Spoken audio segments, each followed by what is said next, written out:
Ashes भी चल रहे हैं और उसके साथ साथ इंडिया साउथ अफ्रीका की वनडे सीरीज भी चल रही थी, जो कि आज ख़त्म हो गई है। तीसरा वनडे साउथ अफ्रीका हार चुका है। बहुत वन साइडेड मैच था। अगर आप दूसरी इनिंग को देखेंगे तो पहले तो इंडिया टॉस जीता और फील्डिंग का फैसला किया, क्योंकि बड़ी इंपॉर्टेंट चीज़ थी। पहले 2 इनिंग्स में अगर आप देखेंगे तो साउथ अफ्रीका टॉस जीता था और फील्डिंग का फैसला किया था। और पहले मैच में भी वो चेस करने जा रहे थे तकरीबन, बस करते करते रह गए। दूसरे मैच में उन्होंने चेस कर लिया। अब तीसरे मैच में वो टॉस हार गए। और आज भी एक टाइम पे ऐसे लग रहा था कि ये 450-400 पे जाएंगे। एक टाइम पे ये सिचुएशन थी। लेकिन आज थोड़ी सी अजीब सी चीज़ें भी थी, इंटरेस्टिंग चीज़ें भी थी। अब वो कैसे हैं उसके बारे में बात करते हैं। साउथ अफ्रीका ने पहले बैटिंग की। क्विंटन डी कॉक 106 रन से एडन मार्करम ने पिछले मैच में 100 किया था। वो आज 5वें नंबर पे बैटिंग कर रहा था। अब मैं या क्या इतनी फ्लेक्सिबिलिटी ठीक होती भी है कि नहीं? कैमरा जिस वक्त उसकी तरफ जा रहा था, मुझे थोड़ा सा लग रहा था कि वो शायद ओपन नहीं करना चाहता था, पता नहीं अब। लेकिन वो आया, आज उसने 1 रन बनाया सिर्फ। खैर, क्विंटन डी कॉक ने 100 किया। किल्टन पिछले कुछ मैचेस से परफॉर्म नहीं कर रहा, वरना ये जिस तरह से परफॉर्म कर रहा था हर मैच में कुछ ना कुछ करता था। सो उसकी ये सीरीज को इतनी खास नहीं गई। आज भी 0 पे आउट हुआ है। बवूमा ने 48 रन बनाए 67 बॉलों में, 71 का स्ट्राइक रेट।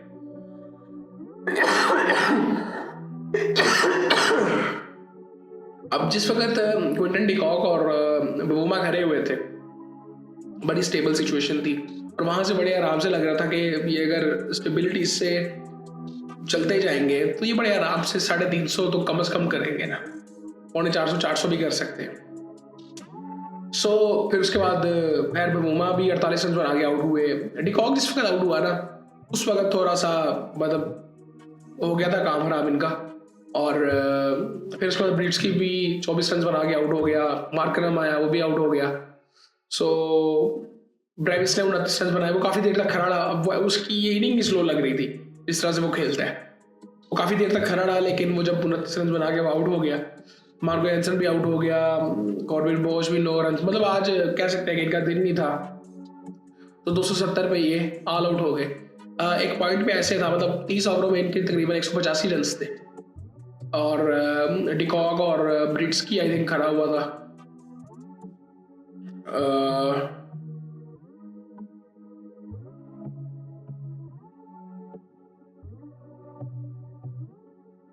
हाँ, मतलब 5वां आउट इनका 199 पे हुआ है। 199 पे डिकॉक आउट हुआ है 33वें ओवर में। वहां से भी अगर ये जाते 350 तो आराम से इन्होंने जाना था, लेकिन वो आउट हुआ जब, तो फिर इनका काम खराब हो गया था। और उसके बाद बड़ी इंटरेस्टिंग चीज़ थी। आज मैं केएल राहुल को देख के मुझे बड़ा सही लगा। बहुत ज़बरदस्त कप्तानी कर रहा था। आई थिंक जिस तरह से कॉन्फिडेंस दे रहा था वो प्रसिद्ध कृष्णा को, अब वो बड़ा इंटरेस्टिंग था मेरे लिए। अर्शदीप ने 8 ओवरों में 36 रन दे के 1 आउट किया। हर्षित राणा ने 8 ओवरों में 44 रन दे के आउट कोई नहीं किया। प्रसिद्ध कृष्णा ने 4 आउट किए आज, 66 रन दिए, 1 बॉल रह गई, तकरीबन 10 ओवर उसने किए। अभी बड़ी इंटरेस्टिंग चीज थी, पहले 2 ओवरों में 127 रन पड़ गए थे। बट ये मुझे मेंटली स्ट्रांग लगता है। मार तो इसको पिछली दफा ही पड़ी थी। आज जब इसको ये पहले 2 ओवर में मार पड़ी ना, तो मुझे थोड़ा सा लगा कि यार शायद इसको रेस्ट दे देना चाहिए था। क्योंकि इस सिचुएशन में जब इंसान होता है ना, मतलब फॉर एग्जाम्पल वो इंडिया खेल रहा है, तो वो उसमें कुछ ना कुछ तो होगा, तो इंडिया खेल रहा है ना, इतनी बात तो नहीं होगी। मतलब IPL भी वो खेला हुआ है कि वो उसमें कुछ भी नहीं होगा। मतलब मुझे तरस आने लग गया था उस पर कि, क्योंकि कई दफा ना जब ऐसी सिचुएशन में आप होते हो और आपको फिर और ज्यादा आपके साथ बुरा होता है और आप खेलते जा रहे हो, जो हम बात साइम अयूब की एक टाइम पे कर रहे थे कि अगर वो परफॉर्म नहीं कर रहा उसको रेस्ट करवाएं, वो जरा उसकी सोच जरा तब्दील हो थोड़ी सी। इसी तरह प्रसिद्ध कृष्णा के बारे में मैं उस वक्त ऐसे सोच रहा था। लेकिन जब वो तीसरा ओवर करने आया, फिर उसने इससे बात की, फिर वो फील्डिंग सारी पीछे ले गया। मिड ऑन मिड ऑफ उसने ऊपर ले ली और वहां फील्डिंग सारी पीछे ले गया, और वो तीसरा ओवर उसने बड़ा अच्छा किया।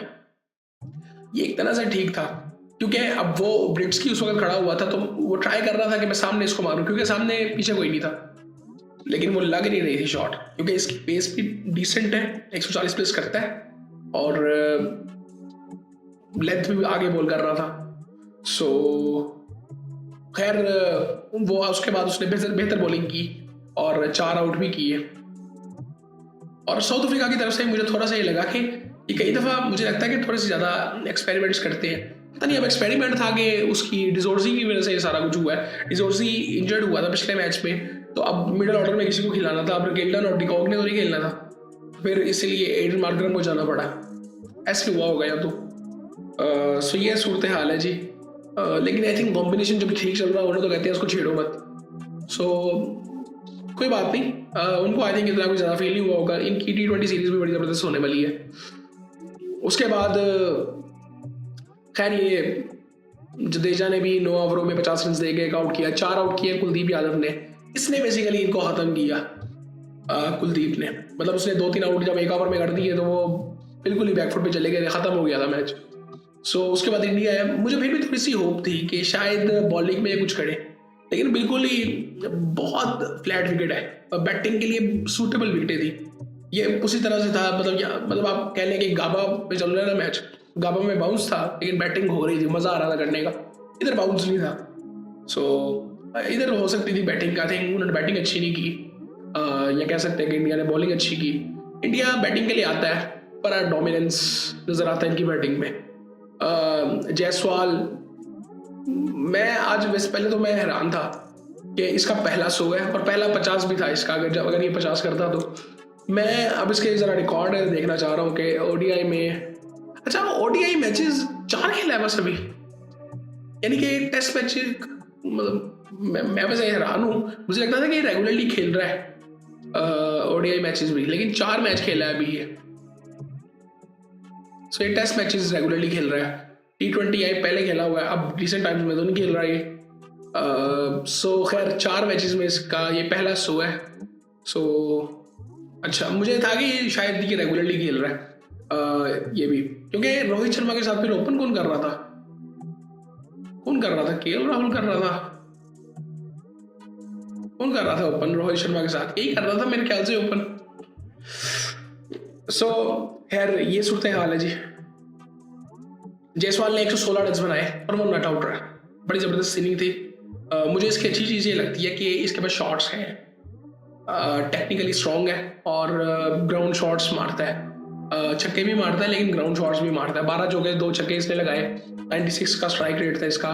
रोहित शर्मा ने बड़ी ज़बरदस्त, यार इवन कैमरामैन इतने बदतमीज़ हैं, वो बार बार जब इनमें से कोई शॉट्स लगाए ना रोहित शर्मा या कोहली में से, तो वो कैमरा कर देता था गंभीर पे। और गंभीर यार तू मैच जीत रहा है भाई, तू सीरीज जीत रहा है, तू अभी वाइट वॉश होके आया है, तो जरा थोड़ा सा हंस ले। वो उसका मुंह बना ही रहता है। वो आई थिंक पता नहीं इसको बना क्यों नहीं है, ये आईपीएल के इन्फ्लुएंस में बना हुआ है। सो आई थिंक मुझे लगता है कि आने वाले टाइम में बहुत जल्दी आई थिंक इसको हटा देंगे।